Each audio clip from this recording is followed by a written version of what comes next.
Seguinte, ó, a gente entrou na parte de cliente. Muitas das coisas que vocês vão ver aqui são redundantes, tipo, por exemplo, vocês vão ver que o cliente é a parte principal do negócio, o cliente é não sei o que, o cliente é não sei o que mais lá. E, assim, são coisas que a gente tá vendo em marketing, são coisas que a gente já viu, algumas delas em introdução ao curso técnico, mas sempre é bom dar uma revisadazinha, principalmente porque vai cair na prova, né? Ninguém é um robô para lembrar das coisas desde o primeiro ano, não. Então vamos lá. O nome do assunto? Cliente. Ok? Vamos lá. O que é um cliente para vocês, gente? Vou perguntar para vocês o que é um cliente.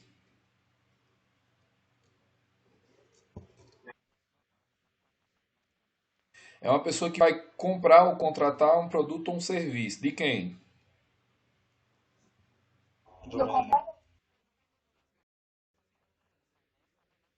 Ok, vamos lá. O cliente, ele é a parte principal do negócio, do nosso negócio, né? Como a gente já vem falando, especificando, tudo hoje sai na frente, né? Ou então começa a concorrer de fato no mercado quem trabalha com ofertas personalizadas, com coisas que são de fato para seu público-alvo. Ou o cliente, na verdade, hoje, ele é a pessoa que já comprou o seu serviço, certo? Já comprou, contratou o seu serviço ou o seu produto. Tem um nome novo que provavelmente quando vocês forem dar umas olhadas aí na internet, pesquisar sobre o assunto, que são clientes potenciais. Hoje a gente chama de leads. Leads é Leads, certo? Então a gente divide a categoria de clientes em cliente propriamente dito, que é quem já contratou seu serviço, e leads, que são os potenciais clientes. São clientes que provavelmente têm interesse no seu produto ou no seu serviço, certo? Como é que se escreve? Lead de dado S, certo? É o seu cliente potencial. É porque geralmente, por exemplo, as pessoas hoje quando vão falar, para economizar um pouco a saliva, eles inventaram esse nome novo aí, que nem é tão novo assim, mas eles inventaram esse nome para definir um cliente potencial, né? Um lead, certo? Então, sempre que vocês virem ouvindo essa palavra lead, vocês vão lembrar de mim e vão lembrar que se trata de um cliente em potencial, certo? O que é que o cliente deve receber? Ele deve receber um tratamento atencioso e digno, certo? É bem redundante essa questão da atenção, né, que a gente tem que ter com o cliente. E tem que ser um atendimento que tem que ser muito digno para o que o cliente espera, certo? E tem que receber também informações precisas. Nunca informações desencontradas, nunca informações erradas, nunca eu acho. Sempre que você for tratar um cliente, né, receber um cliente, repassar, vender um produto, não pode ter um eu acho, eu penso, talvez, não. Tem que ser aquela informação mais precisa possível. Porque às vezes o talvez que você dá para o cliente, ele imagina que ali é definitivo. E aí depois ele vai lhe cobrar. Vocês lembram do Código de Defesa do Consumidor, né? Que quando você oferece, quando você promete para o cliente algo que ele não vai ter,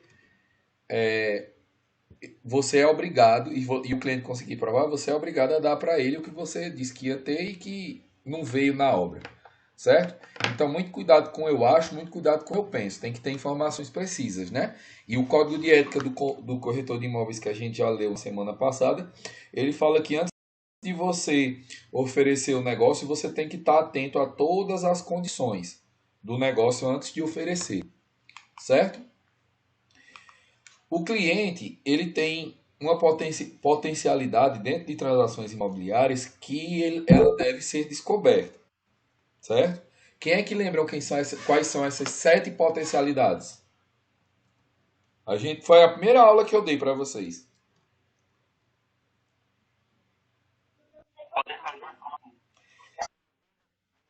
Venda, que mais? Hum, hum. Ação, isso. Só tá faltando um. Ah, muito bem. É isso aí, gente. É exatamente isso aí, certo? Quando o cliente ele vai chegar para você, ele chega com alguma dessas sete necessidades. Pode ser venda. Qual é a potencialidade de venda? Venda é quando ele tem um produto, um imóvel, que ele quer vender. Compra é exatamente o inverso, né? Quando ele quer comprar um imóvel específico que você tem para venda. Locação é quando ele quer locar algum imóvel, quer seja uma sala comercial, quer seja uma casa, quer seja um terreno, quer seja um apartamento. A administração é quando ele já é o proprietário e ele quer colocar para que você administre.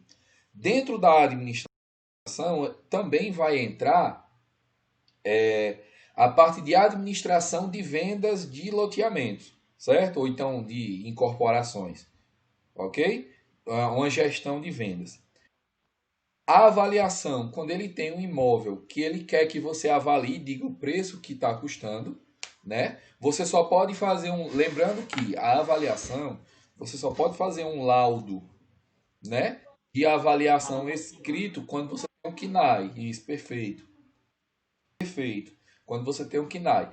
E se o cliente quiser que você opine quanto à comercialização imobiliária, você pode opinar. Não assinar um laudo de avaliação. Não tem validade jurídica nenhuma aquele papel se você não tem o KNAI. E incorporação e implantação, que basicamente é o que enrica corretor, né? Porque os outros é trabalho de formiguinha. Você vai vendendo, vendendo, vendendo, vai juntando, certo? E quando você junta muito dinheiro, você fica rico. Mas na incorporação e na implantação é o tipo de potencialidade que enrica corretor. Como é que funciona?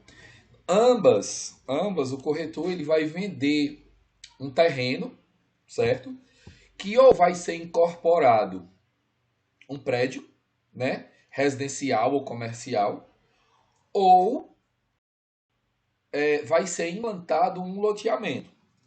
Ok? Todo mundo lembra como é que são essas potencialidades? Tem alguma dúvida com relação a elas?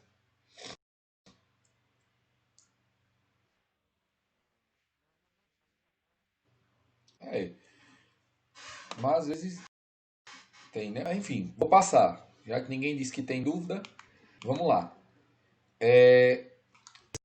Existe dentro da modalidade de cliente, do cliente, né? Que quando a gente fala de cliente, não necessariamente ele é só o cliente que vai lhe comprar alguma coisa, né? Como a gente já falou, o cliente ele tem um imóvel para venda, que aí nesse caso especificamente a gente está falando do construtor, você precisa ter uma autorização para publicação, né? Para anunciar publicamente, e você precisa de autorização para venda, certo?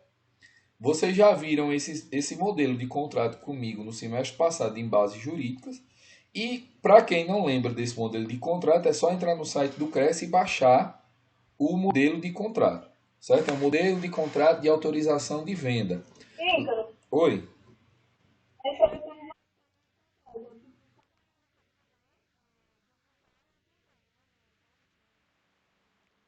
isso. Nesse caso específico dessa autorização e do contrato, é, ele serve para provar, né, caso haja necessidade futura, de que aquela pessoa ela lhe deu autorização para que você vendesse o imóvel dela. Ó, deixa eu dar um exemplo para vocês. Dar um exemplo para vocês. Eu falei isso na aula passada, mas não sei se alguém de vocês lembra. Vocês visitaram comigo aquele loteamento que fica perto da escola de vocês. Como é o nome dele? Alguém lembra?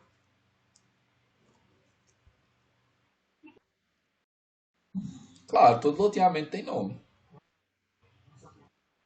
Não. É aquele loteamento que fica bem pertinho da escola de vocês, que a gente foi de pé. Belo Monte, perfeito. Perfeito. Pronto. Vocês lembram que eu disse para vocês que vizinho ao Belo Monte tem uma chácara que, que é do sogro do ex-professor de química lá da escola? Eu falei dessa história para vocês, vocês não lembram? Pronto. E vocês lembram que o corretor que pegou lá para vender não fez autorização de contrato e já estava vendendo antes da aprovação do loteamento? Lembram disso? Pois é. Ainda que, eu tô só contando uma história, tá? Tem a ver com conteúdo, mas isso não vai caber. Isso, ele ia abrir e tal as ruas e tudo mais. Só que antes de aprovar, o corretor ele já começou a vender. Ele tinha autorização de venda, só que ele não podia vender enquanto o loteamento não tivesse 100% aprovado. Não tivesse uma licença ambiental aprovada, não tivesse saído matrícula, e era a situação que estava. E aí o dono do imóvel ele resolveu tirar o corretor da jogada. E por enquanto ele ainda nem conseguiu aprovar ainda o negócio. Ele recebeu o dinheiro das pessoas e tal. Mas ó, a autorização de contrato ela serve especificamente para que você, numa eventual necessidade, que pode ser das mais diversas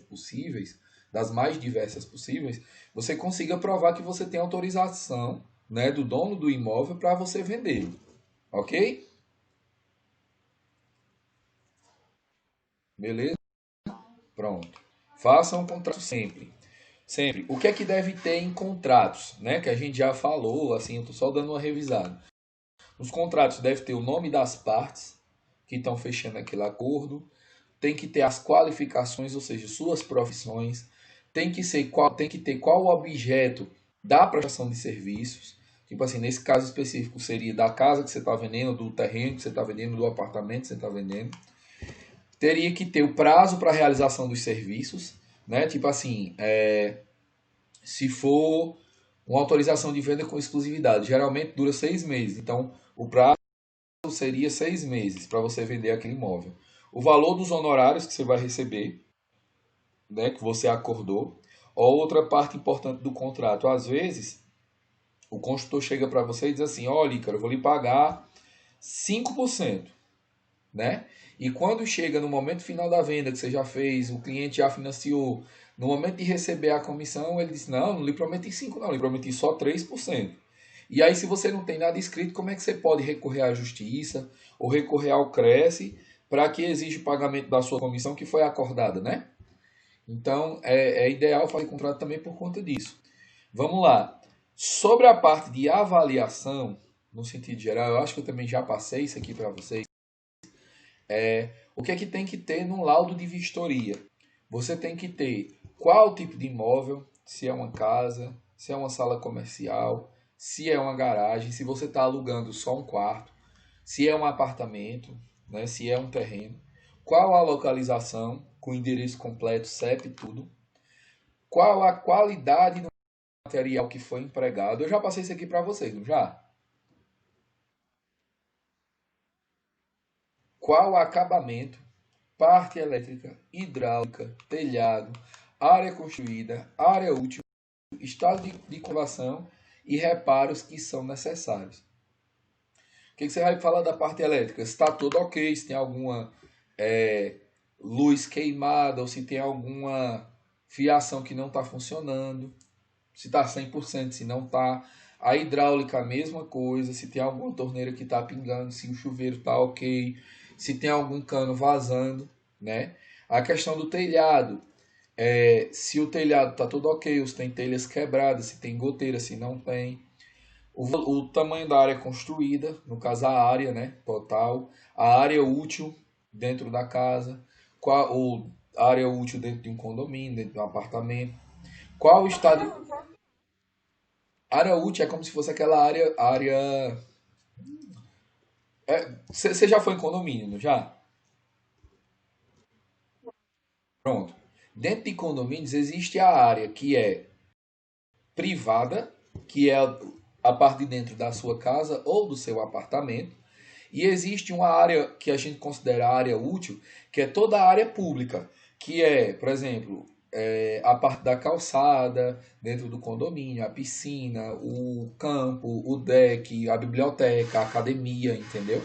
Toda essa parte, o hall de entrada, os elevadores, tudo isso são áreas úteis, que a gente considera área útil dentro do condomínio, certo? Oi.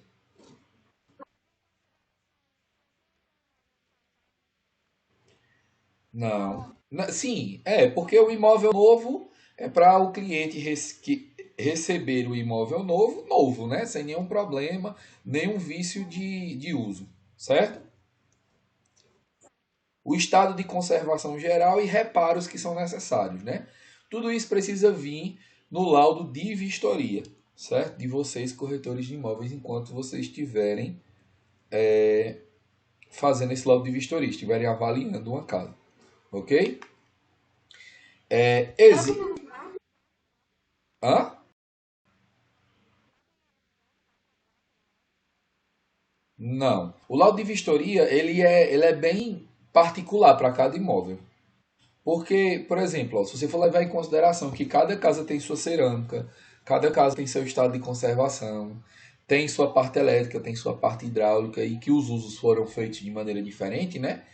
Você acaba tendo um laudo particular mesmo para cada um.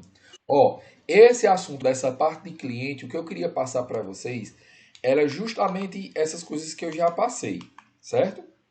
A gente vai entrar agora em outro assunto. Eu vou cobrar essa parte de cliente, mas bem menos, porque ela vai ser cobrada mais em marketing. O laudo de vistoria também vai ser cobrado mais em desenho arquitetônico, né? Mas é porque como é um assunto que está dentro daquele livrinho vermelho de vocês pequeno e está dentro da matriz curricular, eu precisava passar esse conteúdo. Aí agora a gente vai para esse conteúdo novo aqui que se chama pré-requisitos para o sucesso do corretor de imóveis. O que é que um corretor de imóveis precisa ter para que ele alcance sucesso, né? A gente precisa primeiro, eu preciso primeiro explicar para vocês o que significa a diferença de processo de compra e processo de venda, certo? Muitas vezes a gente pensa que o processo de compra ele é a mesma coisa do processo de venda e eles são duas coisas totalmente diferentes. Vamos lá. O processo de compra ele se inicia bem antes do contato físico do cliente. Dando uma dica como essa, o que, é que vocês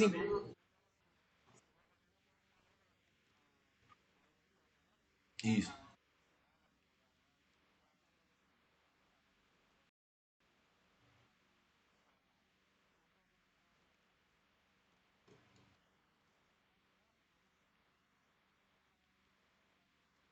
exatamente. Olha, esse processo de compra do cliente, ele se inicia bem antes, por quê? Ele se inicia na fase. Eu não sei se eu já passei essas fases para vocês, você agora em operações imobiliárias. É que eu já dei tanto aula sobre isso que eu confundo se foi para vocês ou se foi para outras turmas. Mas existe no momento, o processo de compra se inicia no momento que o cliente identifica que ele tem um problema e esse problema resulta na compra de um imóvel. Tipo, vamos lá. O cliente A decidiu que está gastando dinheiro demais com besteira e ele quer ver esse dinheiro investido numa coisa. Ele decidiu que precisa comprar um imóvel para valorização. Aí se iniciou um processo de compra. Ou a família tal vai receber, já tem dois filhos, tem uma casa com 2 quartos e agora vai receber o terceiro filho, né? A esposa está grávida. E aí por conta disso ele identificou que é um problema ele ter uma casa com 2 quartos que ele precisa comprar uma casa maior para receber os filhos. Ou então que é um casal que não tem filhos comprou um cachorro, o cachorro cresceu de tamanho e agora ele se inicia, ele decide que ele vai comprar uma casa com a área externa grande porque o cachorro precisa de espaço para poder crescer, senão ele vai quebrar a casa toda. Ou então o pai de uma filha ou de um filho que mora no interior, o filho ou a filha passou num vestibular na capital e ele precisa alugar ou comprar um apartamento para que a filha possa ficar em segurança, morar em segurança dentro da capital. Então, assim, o processo de compra ele é diferente do processo de venda porque ele se inicia bem antes do contato físico. O cliente ele decidiu que vai comprar a casa, ou que vai comprar o imóvel, ou que vai investir, ou que, sei lá, alguma coisa que resulte no processo, na compra de um imóvel, ele ali se iniciou o processo de compra, certo? Já o processo de venda, ele se inicia quando o cliente tem o primeiro contato com o imóvel que você vende. Ok? Então espero que tenha ficado claro com vocês, claro para vocês. Se esse contato que o cliente tem com o imóvel que você vende foi através da internet, não foi pessoalmente, é um processo de venda já, certo? Se foi só pessoalmente, tipo assim, ele ligou para você e disse, olha, eu preciso olhar tal imóvel que eu sei que você vende vários imóveis, né? Quais são os imóveis que você tem? E aí você leva o cliente. Quando ele tem um contato com o imóvel que você vende pela primeira vez, quer seja virtual ou quer seja pessoalmente, já é processo de venda.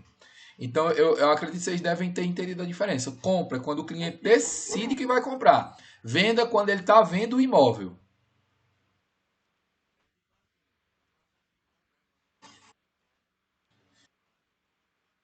Isso, decidiu.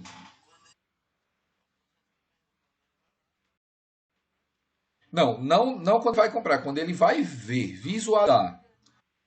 Quer seja pela internet, quer seja pessoalmente. Processo de venda. O processo de venda é quando o cliente tem um primeiro contato com o imóvel que você vende. Por exemplo, Luiz, vamos lá.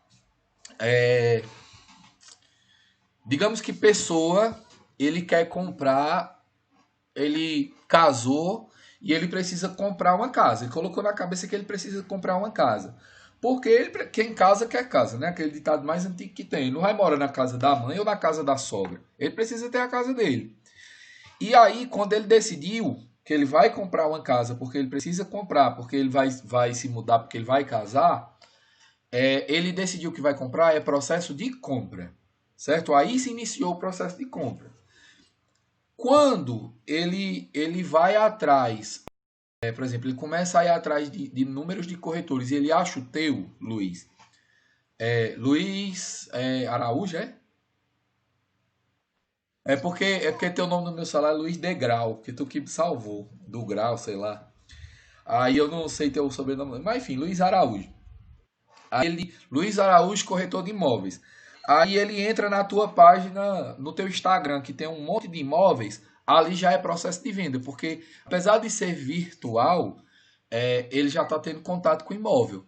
Mas digamos que a gente ainda esteja na idade da pedra.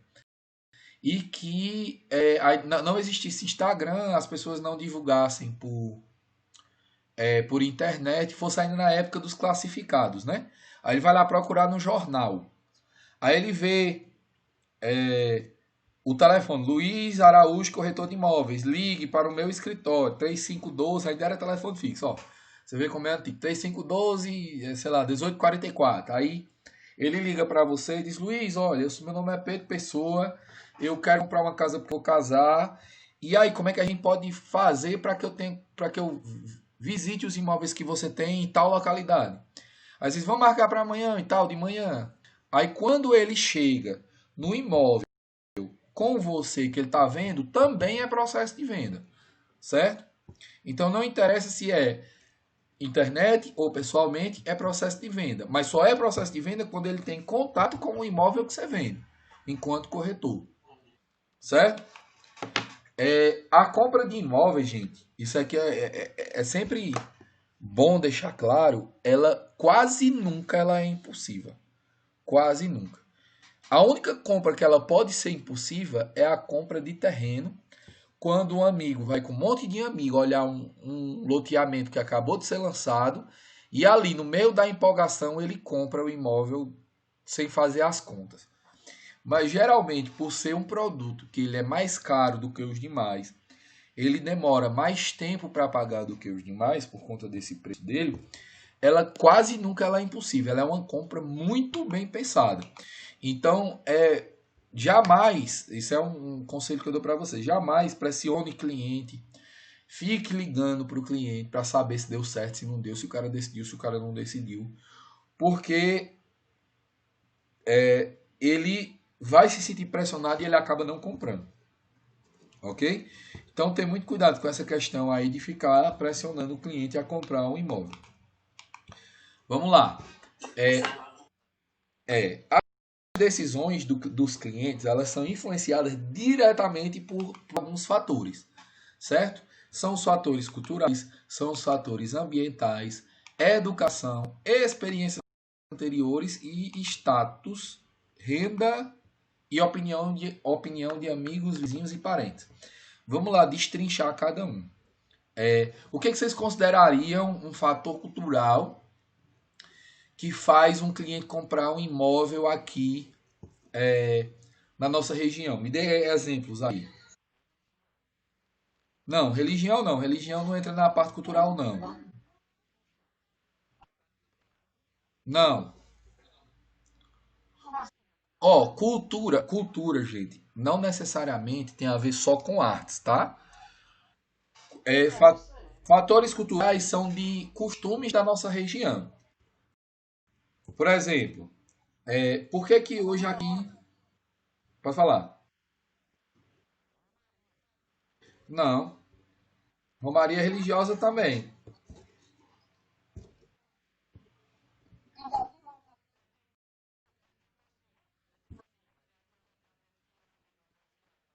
Hum.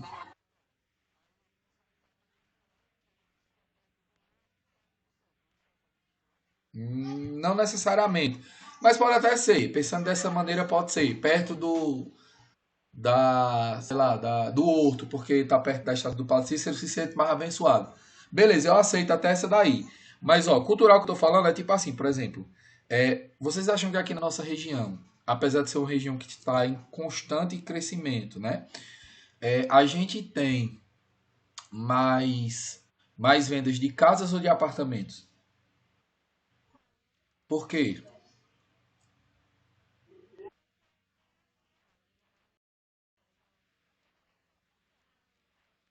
Porque o quê? Pronto, esse costume é o quê? Não, então, esse costume é um fator cultural que vai fazer com que as pessoas optem a comprar mais casas do que apartamentos. Quer outro exemplo? Oi.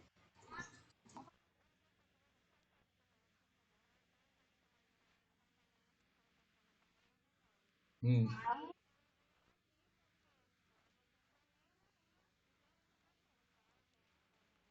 exatamente. As pessoas que. Isso. Geralmente em São Paulo você não tem muitas opções, não, né? Não tem mais espaço lá perto do centro para casas, é só prédios mesmo e tal. E é um saco morar em apartamento, né? Culturalmente falando aqui, eu estou presente dentro dessa cultura. Aí quando eles vêm para cá que querem isso,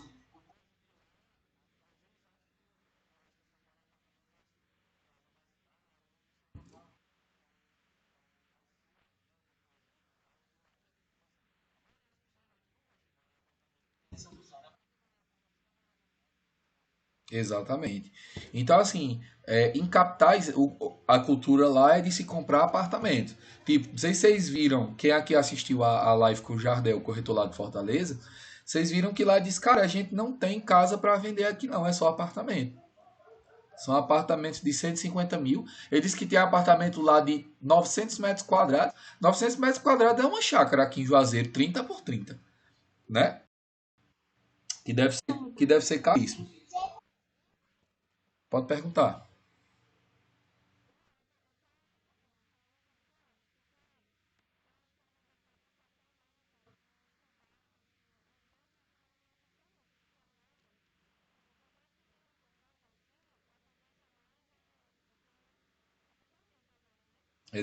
Exatamente.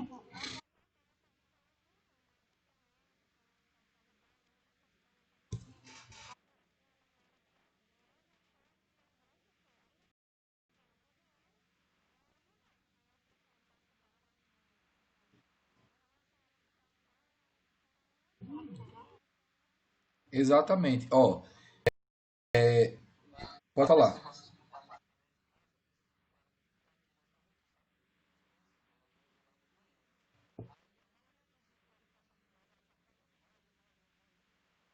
Pois é. Geralmente em capitais você vai ter mais apartamentos. Aí eu vou dar agora um dado para vocês que ano passado eu participei do congresso da FJN, né? E eu fiz um curso que eu me inscrevi por engano, mas que eu acabei adorando o curso, era Cidades Inteligentes. O professor, no início da aula, ele deu um dado que é interessante para isso que Júlia falou. Não é mais só uma questão cultural, não, é questão de espaço. O mundo ele tem mais de 8, acho que é 8 bilhões de pessoas. A população mundial tem 8 bilhões de pessoas.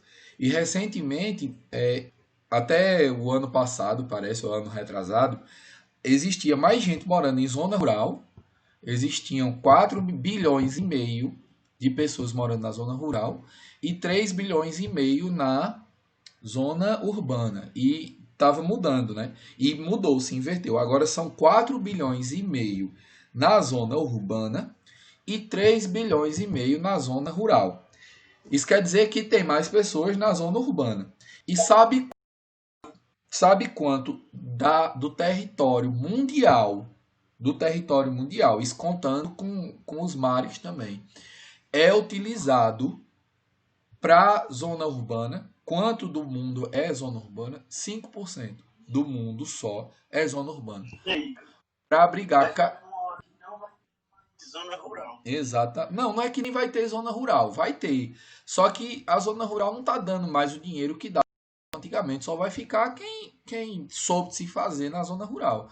E aí o que acontece? São mais pessoas morando na cidade, mais pessoas nascendo na cidade. A qualidade de vida ela mudou recentemente. A pirâmide se inverteu. Você tem muito mais gente velha hoje. Então você tem muito mais gente concentrada na zona urbana. E vai deixar de ser uma situação de cultura, né? Uma parte cultural, para se tornar necessidade. Exatamente, porque não vai ter mais espaço para as pessoas aqui. E aí quem tem sua casinha, que pode comprar sua casinha, já está se juntando. É o quê?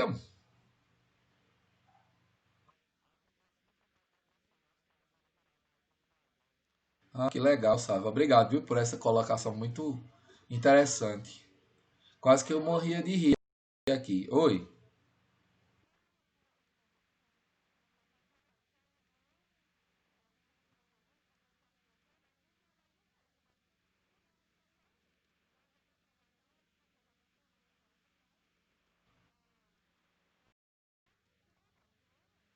Exatamente, exatamente. E já tá juntando. Ó, gente, vocês são muito novos, né? Vocês têm o quê? 15, 16, 17 anos. Se vocês vissem Juazeiro há 15, 16, 17 anos atrás, como tudo era longe, como não tinha como não tinha.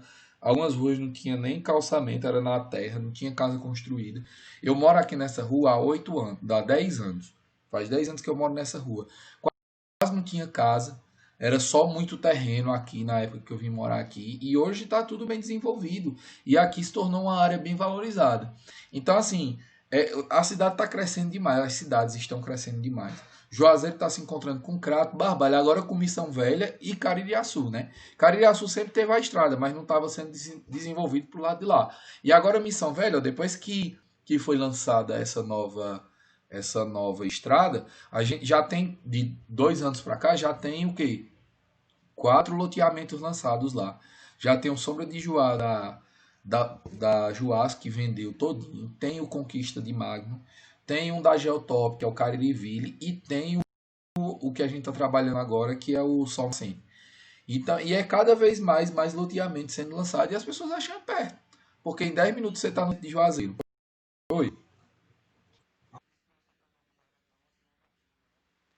O setor. Exatamente. Ó, o setor imobiliário, gente, é o setor que move o mundo. Por quê? Exatamente, porque o setor da construção civil, que é impulsionado pela corretagem imobiliária, que é o setor imobiliário, ele é o setor que movimenta muito dinheiro, muito dinheiro. Quando você vende um terreno que vai se tornar uma casa, um construtor construtor com 100 mil reais que ele vai receber, ele paga funcionário, ele compra para da construção civil, que vai contratar outro serviço, assim, é em cadeia. O setor imobiliário é o setor que move o mundo, em outras palavras. Ó, outro fator cultural. Pode falar.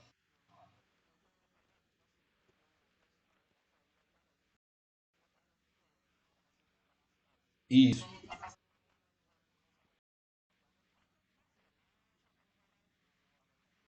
Tem. E tem muitas pessoas que têm o maior interesse em comprar lá. É porque assim, olha,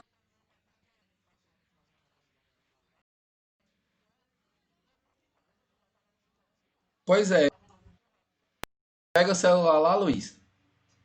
Pega não, né? Pega? Pois,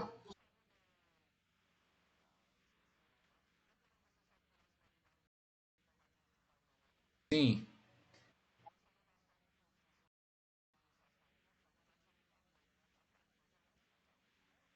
Pois é, ó. Eu entro já nessa questão aí, que esse fator que você está falando aí é o fator ambiental. Mas só terminando a parte cultural, ó, vou dar um exemplo. Aqui em Juazeiro as pessoas compram muito terreno, ainda que não vão construir, para investir. Isso é um fator cultural. Isso não deixa de ser fator cultural. E é muito difícil você chegar numa cidade para vender algo quando isso não está, quando essa questão do investimento ele não está impregnado na cultura daquela cidade. 2015, não sei se o André está aí. 2015, eu fui vender um loteamento lá em Araripina, lá no Alto da Boa Vista, o bairro Alto da Boa Vista. Era de trás de uma escola técnica estadual. É parecido o modelo com esse de vocês, mas lá é Pernambuco, né? Não é Ceará. Aí, o que que acontece? Era super bem localizado o loteamento, com a infraestrutura bacana, melhor do que já que tinha encontrado lá. Só que quando a gente foi lançar, antes a gente faz uma espécie de prospecção, ou seja, a gente faz uma captação de clientes da seguinte maneira: a gente vai fazendo um porta a porta lá, batendo de porta a porta e perguntando se as pessoas têm interesse em conhecer o loteamento sem compromisso mesmo. Tipo, ó, a gente chega no comércio e diz: olha, boa tarde, eu sou o corretor Ícaro, eu estou trabalhando no loteamento que vai ser lançado aqui no Alto da Boa Vista. E a gente está pegando só nome e telefone de pessoas que têm interesse em conhecer o loteamento, porque antes, os 4 dias antes do lançamento, a gente vai ligar para essas pessoas e dar preferência na escolha de lotes. Então você se imagina, por exemplo, você é cliente. Se acontecesse isso aqui em Juazeiro, que não acontece mais, porque não tem condições de acontecer. E você chega uma pessoa no seu comércio e diz assim: olha, vai ser lançado um loteamento ali na Lagoa Seca, com parcela, sei lá, de R$ 110. E eu tô só pegando o nome e o telefone do senhor, porque uns 4 dias antes a gente vai agendar uma visita e o senhor vai ter a possibilidade de escolher na avenida principal, se o senhor quiser, na entrada do loteamento, sem nenhum tipo de pressa, sem pressão. O cliente corre para pegar, dá nome de pai, dá nome de tio, dá nome de irmão, de cachorro, de vizinho, de parente, de todo mundo. Lá em Araripina, sabe o que acontecia? A gente chegava, porque lá não é impregnado na cultura. A gente chegava e dizia: oi, boa tarde. A pessoa nem boa tarde não dava. Aí, olha, eu queria falar com o senhor tem um minutinho? Eu disse: olha, se for um minuto, eu tenho. Se for mais de um minuto, eu não vou ter. Aí a gente já ficava acanhado, né? Aí a gente tentava falar o discurso dentro de um minuto, aí quando termina.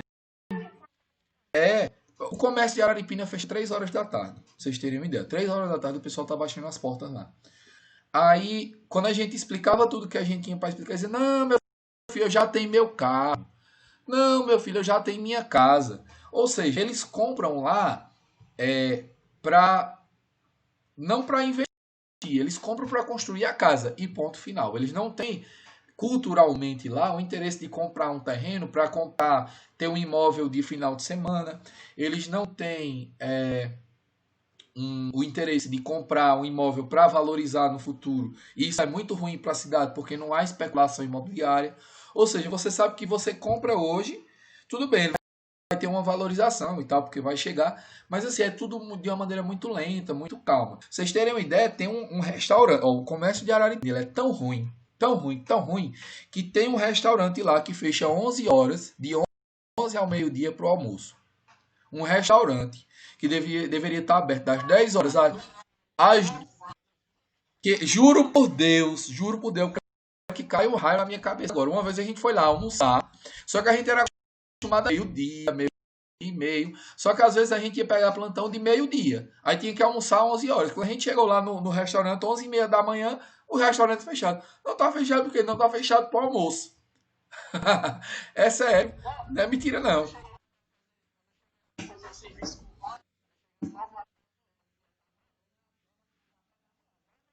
Pois é. Não, pois é. Desse jeito. Tem comércio que é ruim, que é horrível. É triste.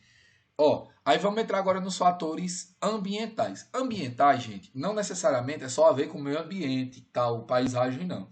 Mas, por exemplo, eu já vou usar o exemplo de Luiz, que Luiz falou, de um terreno na serra que estão vendendo lá. Às vezes as pessoas vendem de tarefa de terra. Qual é o interesse? De estar na natureza. Não, eu estou falando que eu não estou falando para vocês, eu estou falando para vocês que não é só meio ambiente, mas essa questão de estar próximo à natureza, essa questão da paz, da tranquilidade, de você ter um local que você possa, tipo assim, fugir do mundo, se acalmar, é, exatamente, é um fator ambiental. Quais seriam outros? Oi, oi.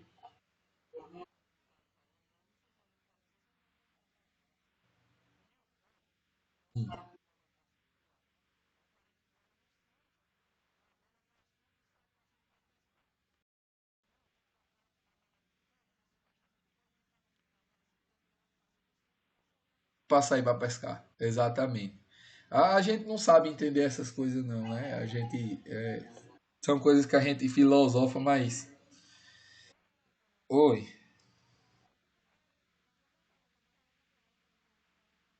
Hum. Pois é. Ó, e lá, Júlia, lá ainda é um local que vai dar para fazer isso. Tipo assim, ele foi vendido esse loteamento. Oi.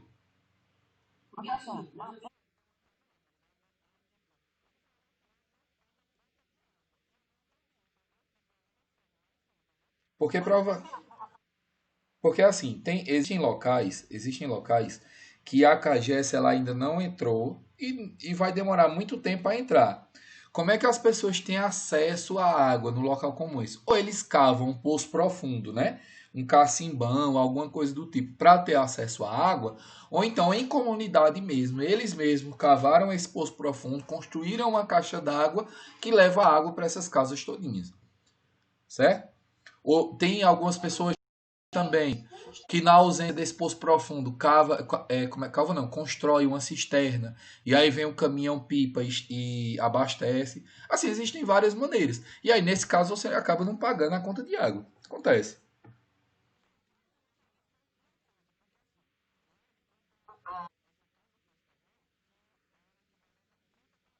Hum,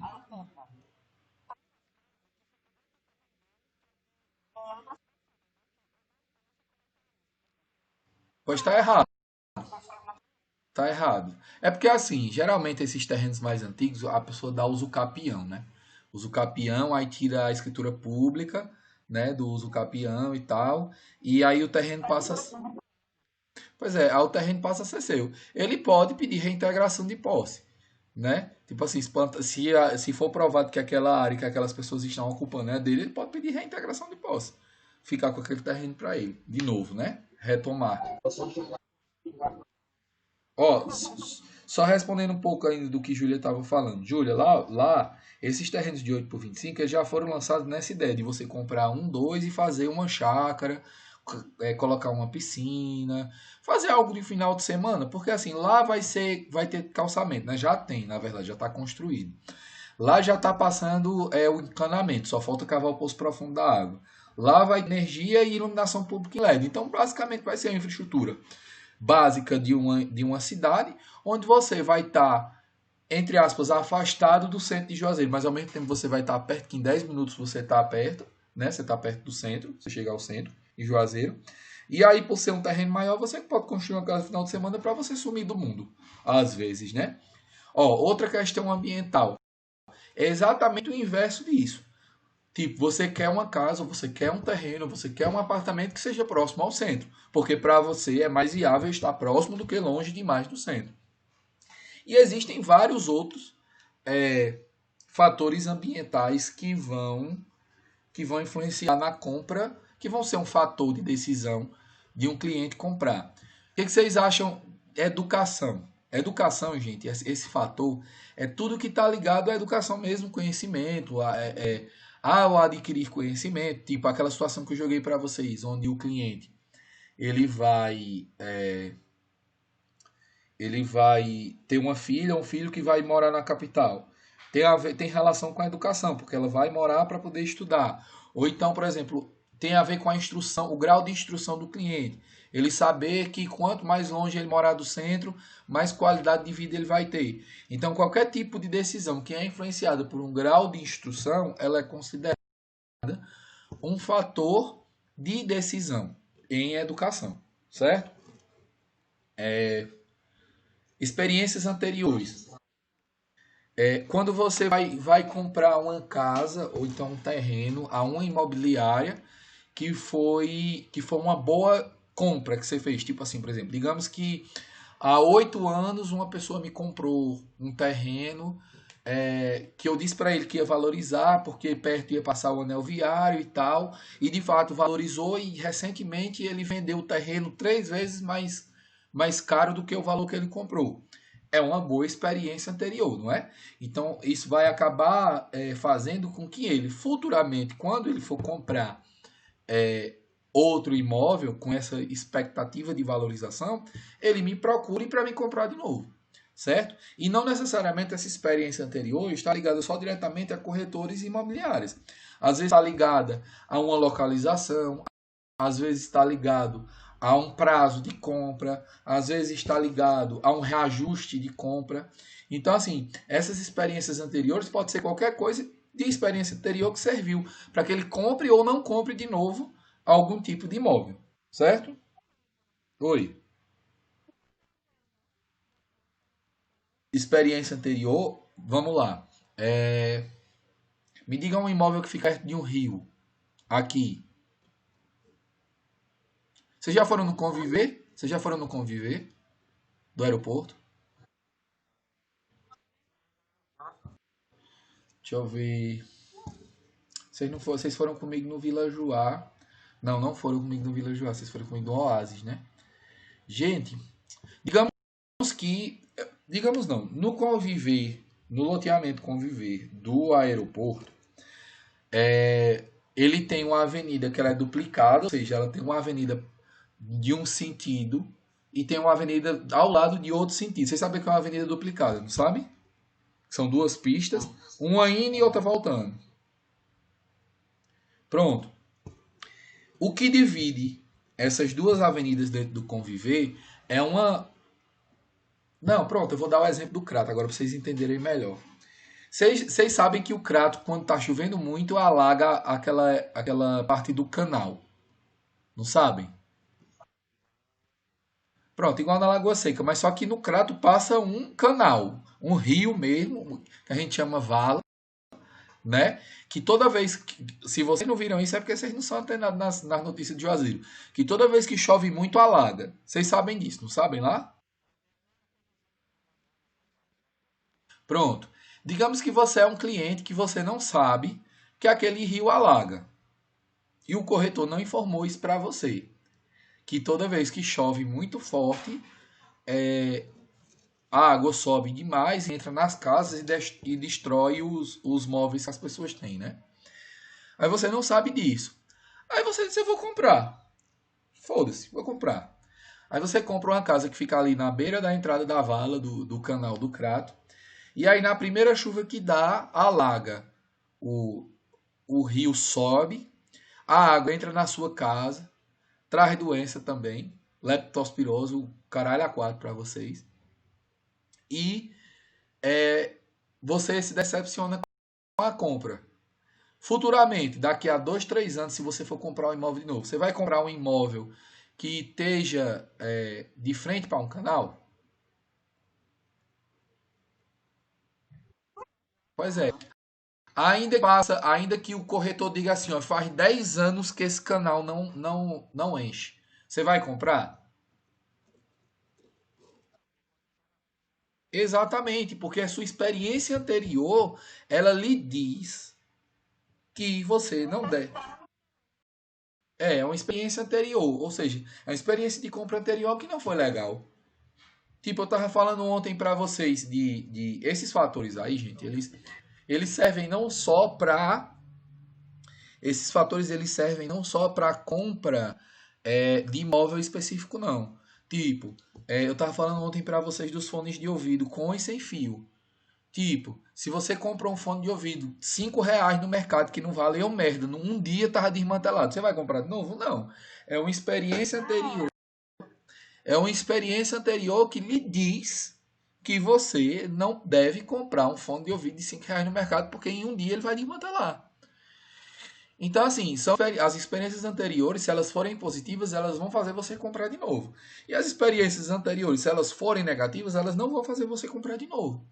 Então, por exemplo, muito cuidado na hora que vocês forem vender um imóvel a um cliente, porque ele vai lembrar de você, enquanto corretor, nunca mais ele compra mais nenhuma casa, e ele também vai lembrar do construtor, mas ele vai lembrar principalmente de você que vendeu a casa e sabia como a casa estava, e mesmo assim vendeu a casa para ele, certo? Então, tem muito cuidado. Outra questão, status. Todo mundo sabe o que é status, né? Eu não preciso nem explicar para vocês o que significa status. Mas quando um cliente compra uma casa que tem. Ele quer uma casa que tem um deck com churrasqueira, ele quer para. Tudo bem, ele gosta de assar carne, ele gosta de beber, tomar cerveja, cachaça, o vinho, a vodka, o uísque dele, o que for. Mas ele compra por status. Pelo status de você ter uma casa de qualidade, que tem um deck, uma churrasqueira, onde você vai poder receber os amigos e olha a casona que eu comprei. Do mesmo jeito é uma casa com piscina. Do mesmo jeito é uma casa muito bem acabada com porcelanato, isso, aquilo, outro. Status é uma coisa que faz o cliente comprar. É um fator de decisão. Certo? Hã? Exatamente. Se ele tiver dinheiro, ele compra por.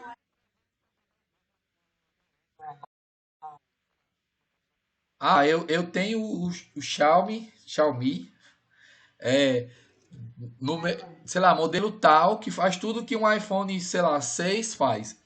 O Xiaomi é R$ 1.000, o iPhone é 4. Eu vou comprar um iPhone por quê? Por status. Por isso que não necessariamente. Não necessariamente. Tipo assim, você pode comprar por status, né? Pelo status sei lá, por algum motivo. Porque querendo ou não, o status ele é superior que alguns outros celulares. Então você compra, acaba subindo de nível comprando por status. Mas estou dizendo assim, eu estou comparando, né, as coisas. É, o principal fator que influencia diretamente na compra do cliente é a renda, né? Isso é uma coisa que a gente vem falando muito. Então, se qualquer dia desse, questão de prova, né? Eu perguntar para vocês qual é, dentre os fatores que influenciam a decisão de um cliente na compra do imóvel, qual é o principal? Vocês podem bater o martelo, é renda. Não tem outro não. Porque se o cliente ele quer comprar uma casa de R$ 300.000 por status, sei lá, por experiências anteriores e aquilo outro, e ele não tem renda suficiente para comprar aquela casa, ele não vai comprar, né? A renda é o principal. Hã? Isso. Olha, tem pessoas que se chateiam com alguns corretores de no início do atendimento, é, o corretor já perguntar quanto que a pessoa ganha de renda bruta, né? Se tem algum tipo de comprometimento de renda, esse tipo de coisa, mas é uma espécie de filtro que nós corretores fazemos com as pessoas, justamente para identificar qual tipo de imóvel a gente vai poder mostrar. Porque, por exemplo, o cliente chega para mim e diz assim, olha, eu quero uma casa até 150 mil, não, até R$ 300.000, com entrada de até R$ 10.000. Olha que assim, incoerência. Uma casa de R$ 300.000, que seria uma entrada de 110, 120, 130 mil, com entrada ele só pode pagar R$ 10.000 e a renda dele é 1.500. Ele não tem condição de financiar nenhuma casa de 120, quanto mais uma casa de R$ 300.000. Então, geralmente não, a renda ela é o fator de decisão principal, certo? Não preciso nem me delongar mais nessa questão da renda.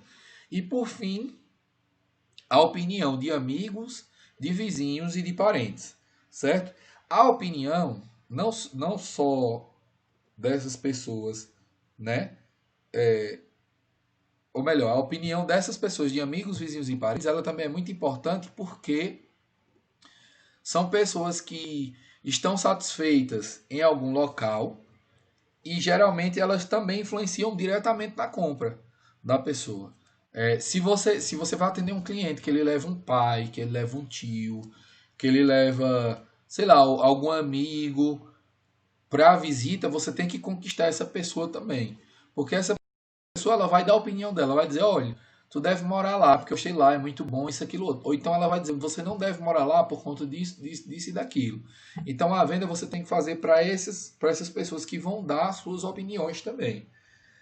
Esse tipo de opinião também, de fator decisor de compra, ela também parte da indicação da corretagem. Tipo, tem uma pessoa que mora numa casa, num bairro que... Hein?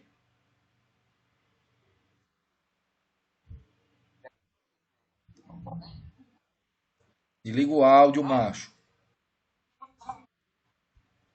Uma pessoa mora Uma pessoa mora num bairro que você vendeu uma casa a ela, sei lá, 4 anos. E ela está muito satisfeita lá, ela vai lhe indicar para outras pessoas. Ela vai chegar para as outras pessoas e vai dizer, ó, venha morar aqui porque aqui é muito bom e tá aqui o telefone do corretor que me vendeu. Isso acontece muito comigo lá no Oasis. Eu vendi a casa no Oasis eu já vendo casa lá no Oasis desde 2014. Faz 6 anos que eu vendo casas lá. E, oxe, tem muitas casas para vender lá ainda. E ainda vendo casas lá. Eu recebo muitas indicações e vou atender muitos clientes que são indicações de clientes meus que moram lá. Que compraram a casa e estão altamente satisfeitos com a moradia lá. Certo? Pessoal, a gente foi até um pouquinho a mais do que eu achava que a gente ia. A gente já está completando 1 hora de aula. Então eu vou. Hã? Não, foi 15 minutos a mais. Eu vou dar uma parada aqui. É, isso, exatamente. Quando for semana que vem, a gente continua, certo? Esse conteúdo. A gente vai para falar sobre velocidade de informação, do que isso acontece, como é que as coisas mudam rápido e tal. Mas a gente vai deixar isso para a semana que vem, tá certo? Vocês têm alguma dúvida com relação ao conteúdo de hoje?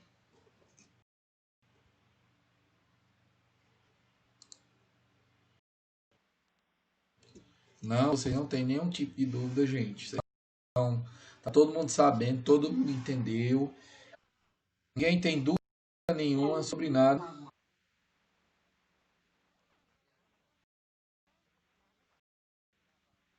Ó, lembrando que, falando sobre a nossa aula de ontem, vamos lá, ou sobre a nossa aula de amanhã. No início da aula eu vou pedir para que vocês, cada um, ligue a câmera para me mostrar o desenho. Então vou sortear alguns, né? Pedir alguns para me mostrar. Lembrando que planta baixa da casa toda, que não precisa ter medida, certo? Só precisa ser proporcional ao tamanho da casa que você tá. E a planta de fachada, aquela da frente da casa, a externa mesmo, a que dá para a rua, certo? Obrigado. Mas eu tô gravando ainda, tá? Não tem problema não, Davi. A planta de fachada, nenhuma das plantas, na verdade, precisa ser bem feitas, não. É só porque amanhã a gente vai discutir alguma coisa sobre isso, para que vocês entendam como é que funciona a escala. A gente vai fazer cálculo de escala também amanhã, certo? Não, mas é porque vocês precisam saber algumas coisas sobre escala também em desenho arquitetônico, gente. É noções básicas de corretor. Vocês não passar vergonha no momento da venda. Aí quando vocês estiverem na venda, vocês vão me agradecer. Vocês vão terminar dizer, ei, cara, bicho, realmente aquela aula lá, e tu pediu pra gente desenhar a planta e pediu pra gente fazer a escala, serviu, viu? Muito obrigado, ganhei uma venda por conta disso. Vou rachar a comissão contigo. Tô muito, tô muito rouco, porque quinta não, sábado, quando o Corinthians fez o gol, faltando 30 segundos, eu achei que a gente ia ser campeão, gritei demais. Mas, mas não deu. Não deu. Pois então tá todo mundo entendido, né? Amanhã, 3h30 da tarde, aula de desenho arquitetônico. Beleza? Um abraço para vocês. Cheiro. Até mais.